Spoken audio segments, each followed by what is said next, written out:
In this video, I'll be walking through the entire process of how I was able to take this image right here on the left of your screen from an all blurry and low resolution image to this image on the right. It's crisp, sharp, and really high resolution. Yes, and the best part is I achieved this with no Photoshop skill, no Lightroom skill.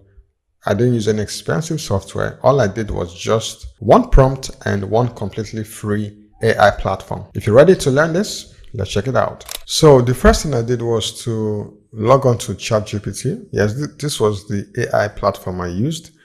All right. And then the next thing I did was to come right here to upload the picture. So I'm going to click this plus sign to upload the image. And next up, I pasted the prompt I used. And by the way, if you want the prompt I used in this video and other prompts for your AI projects, design projects and all that, you can click the link to join my Telegram channel. It will be in the description box of this video.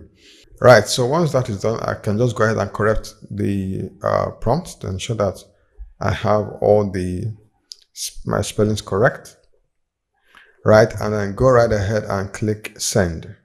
So I'm just going to wait for ChatGPT to process my request, and when that is done, it's going to give me the result. So as you can see right here, it's analyzing the image, and voila, so you can see ChatGPT is done. And I'm just going to zoom into my screen so you're going to see the final product. So as you can see here, the image is really crisp and sharp, and the best part is it maintained the facial features. All the the elements of the facial features and resemblance are intact, right? So if you're satisfied with this output, all you need to do is to come right here to click save, right, to download your image.